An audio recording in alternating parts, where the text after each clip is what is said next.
Hello everyone, hope you all are in pink of your health. Always follow precautions for your safety. I am Akshay Sharma and in this particular video lecture we continue the topic isomerism in coordination compounds and today we discuss about optical isomerism. जो optical isomers होते हैं उनकी physical properties और chemical properties तो एक जैसी होती हैं, पर उनका डिफरेंस कहाँ किस चीज़ में होता है? फिर जो बिहेवियर होता है टुवर्ड्स पोलराइज्ड लाइट, उस फिनोमिना को हम बोलते हैं ऑप्टिकल आइसोमेरिज्म। और उस तरीके के सिमिलर मोलिकुलर फार्मूला रखने वाले और थोड़ी सी डिफरेंट स्ट्रक्चर होने की वजह से जो अलग स्ट्रक्चर बन जाती है उनको बोलते हैं ऑप्टिकल आइसोमर्स। अब ये प्लेन पोलराइज्ड लाइट की तरफ बिहेवियर का क्या मतलब हुआ? जब एक ऑर्डिनरी लाइट अगर किसी कंपाउंड के अंदर से पास करी जाए तो जो उस ऑर्डिनरी लाइट के वाइब्रेशंस होते हैं वो 360 डिग्री रोटेट करते हैं कि हाँ रैंडम डायरेक्शन में। और अगर वही डायरेक्शन मतलब जो लाइट है एक पोलराइज़र के थ्रू पास कर दी जाए और उससे क्या होगा, जो लाइट के वाइब्रेशन है वो एक पर्टिकुलर डायरेक्शन के लिए फ़िक्स कर दिए जाएँ तो उस लाइट को बोलते हैं प्लेन पोलराइज्ड लाइट, जो पर्टिकुलर प्लेन में ही रोटेट करेगी। अब फिर उस लाइट को अगर एक कंपाउंड के थ्रू पास करा जाता है किसी भी मतलब कोऑर्डिनेशन कंपाउंड के थ्रू, तो अगर वो लाइट क्लॉकवाइज घूमी या फिर वो लाइट एंटी क्लॉकवाइज घूमी, ये दो केस बनते हैं इसमें।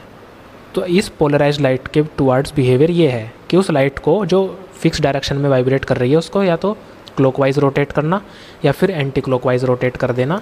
उस बिहेवियर के बेस पर ऑप्टिकल आइसोमर्स बनते हैं। और जो आइसोमर्स प्लेन पोलराइज्ड लाइट को क्लॉकवाइज डायरेक्शन में रोटेट कर देंगे तो उस टाइप के कंपाउंड को हम डेक्स्ट्रो रोटेटरी बोलते हैं, डी फॉर्म लिख देते हैं शॉर्ट में। और जो प्लेन पोलराइज्ड लाइट को कंपाउंड्स एंटी क्लॉकवाइज डायरेक्शन में रोटेट कर देंगे तो उनको हम लीवो रोटेटरी बोल देते हैं और लिख देते हैं एल फॉर्म। जो डी फॉर्म और एल फॉर्म होती है कंपाउंड की वो आपस में एक दूसरे से रिलेट रहती है हमेशा, और वो एक दूसरे की मिरर इमेज होती हैं एक तरीके से। मतलब जैसे कि हम अगर अपना फेस मिरर में देखते हैं तो जो फेस का राइट साइड है वो हमें मिरर में लेफ़्ट साइड दिखता है और जो लेफ़्ट साइड है फेस का वो मिरर के अंदर राइट साइड में दिखता है। तो इस तरह से ये होती है non super imposable mirror images. Non super imposable mirror images का क्या मतलब हुआ कि जब एक दूसरे की मिरर इमेज बनेगी कंपाउंड की और फिर किसी भी एक पर्टिकुलर स्ट्रक्चर को दूसरी स्ट्रक्चर के ऊपर हम रखेंगे तो वो पूरी तरह से कवर नहीं कर पाएगा उसको। अगर कवर नहीं कर पाया पूरी तरह से तो वो non super imposable mirror images होती हैं या non super imposable images normally. पर अगर उनको डायरेक्टली हमने एक दूसरे के ऊपर रखा और वो पूरी तरह से एक दूसरे पिछले वाले कंपाउंड को ऊपर वाले कंपाउंड ने कवर कर दिया तो वो सुपर इम्पोजेबल इमेज बोली जाएगी। तो जो नॉन सुपर इम्पोजेबल इमेजेस हैं वो ही कंपाउंड्स ऑप्टिकल आइसोमर्स बना पाते हैं। तो जो ये ऑप्टिकल आइसोमरिज्म है वो उन कंपाउंड्स में दिखने को मिलती है जिनका कोऑर्डिनेशन नंबर 4 हो या फिर 6। अब जो ज्योमेट्रिकल आइसोमेरिज्म हमने सीखी थी कोऑर्डिनेशन नंबर 4 के लिए, तो उसमें हमने ये पढ़ा था कोऑर्डिनेशन नंबर 4 दो टाइप की ज्योमेट्री बनाता है, एक तो टेट्राहेड्रल ज्योमेट्री और एक स्क्वायर प्लेनर। और ज्योमेट्रिकल आइसोमेरिज्म जो है वो टेट्राहेड्रल कॉम्प्लेक्सेस में नहीं फॉलो होती, सिर्फ स्क्वायर प्लेनर में होती है। पर जो ये कोऑर्डिनेशन नंबर 4 ऑप्टिकल आइसोमेरिज्म है वो जो है वो टेट्राहेड्रल कॉम्प्लेक्सेस में भी दिखने को मिलती है और स्क्वायर प्लेनर वाले दोनों टाइप के कंपाउंड में मिलती है।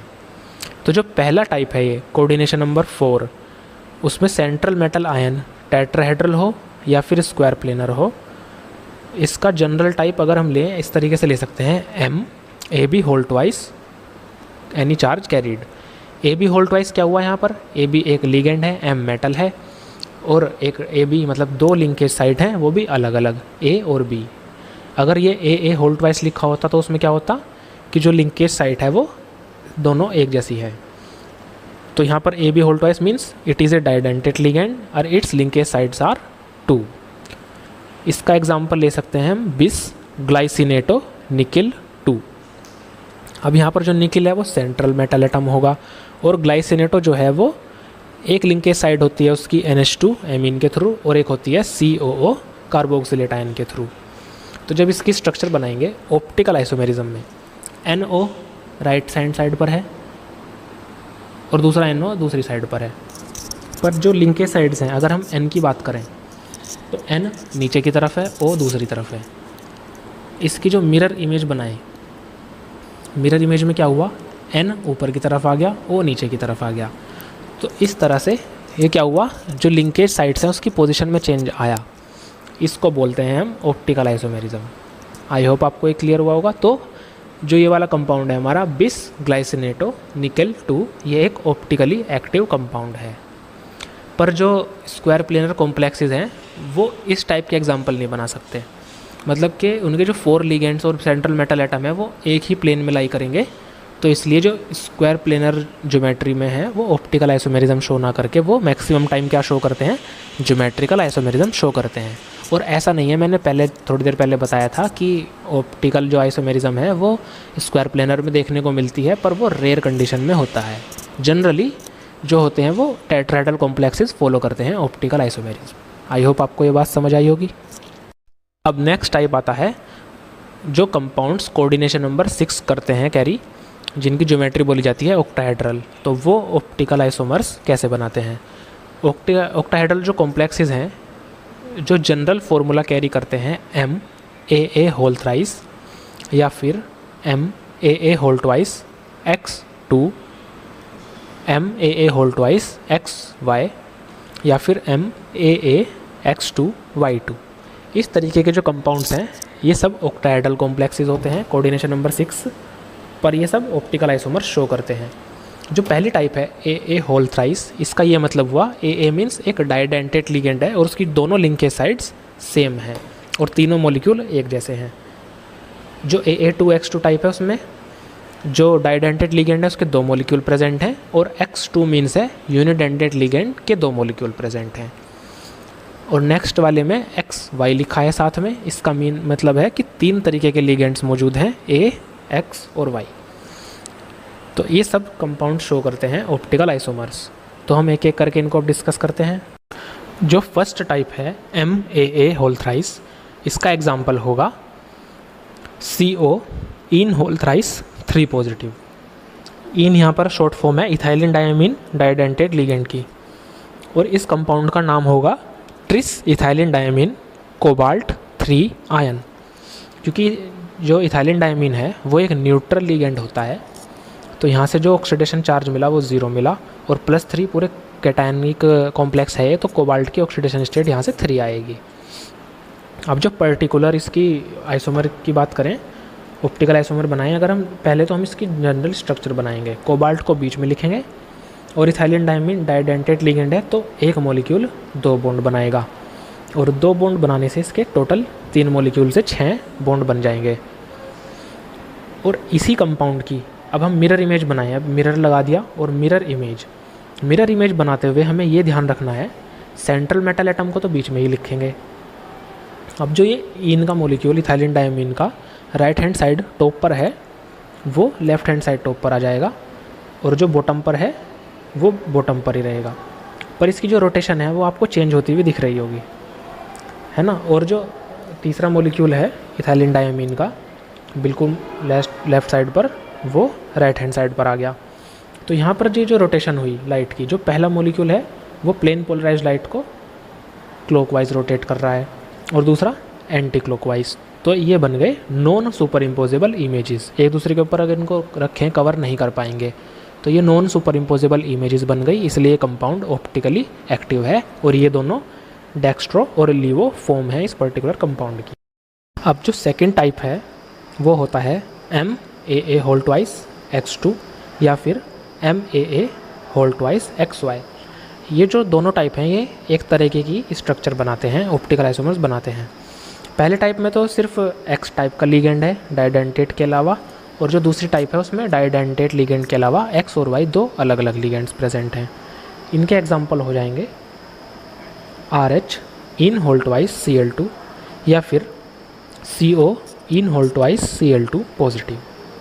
और जो XY टाइप है उसमें होगा CO en whole twice NH3 Cl2 positive. अब जो इसके आइसोमर की बात करें, पहले हम देख लेंगे ज्योमेट्रिकल आइसोमर बन रहे हैं नहीं, यानी कि सिस और ट्रांसफॉर्म।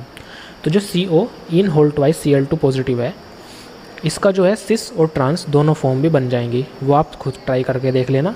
पहले जो Cl है वो दोनों साइड बाय साइड एडजेसेंट हो जाएंगे तो वो सिस फॉर्म हो जाएगी, और इन Cl को हम सामने सामने कर देंगे और इथाइलिन डायमीन के मॉलिक्यूल सामने सामने कर देंगे तो वो ट्रांसफॉर्म हो जाएगी। अब जो हमने सिस और ट्रांसफॉर्म बना ली उसके देखेंगे कि ऑप्टिकल आइसोमर्स बन सकते हैं या नहीं। तो जो सिस फॉर्म है उसको स्ट्रक्चर में ऐसे देखेंगे, सिस फॉर्म है, Cl एडजेसेंट है, तो इसकी जब हम मिरर इमेज बनाएंगे तो जो Cl राइट साइड पर है वो लेफ़्ट साइड पर आ जाएगा और जो इथाइलिन डायमीन लेफ़्ट साइड पर है वो राइट साइड पर आएगा। तो ये बनेंगे डेक्स्ट्रो और levo form optically active isomers for cis cobalt ethylene diamine Cl2 इस तरीके के। तो आई होप आपको ये समझ में आया होगा। तो अगर कभी क्वेश्चन आए कि सारे आइसोमर ड्रॉ करो किसी एक पर्टिकुलर कंपाउंड के, तो पहले उसके ज्योमेट्रिकल आइसोमर्स समझना और ज्योमेट्रिकल आइसोमर्स में उसके बाद ऑप्टिकल आइसोमर्स बनाने हैं। अब नेक्स्ट टाइप है MAAX2Y2, यानी कि एक मॉलिक्यूल होगा डाइडेंटेड लिगेंड का, बाकी दो अलग अलग यूनिडेंटेड लिगेंड्स के दो मॉलिक्यूल होंगे X और Y टाइप से। इसका मोस्ट कॉमन एग्जांपल होगा CO ethylene diamine NH3 whole twice Cl2 whole positive. यहाँ पर इथाइलिन डायमीन NH3 और Cl ये तीन तरीके के लिगेंड्स हैं।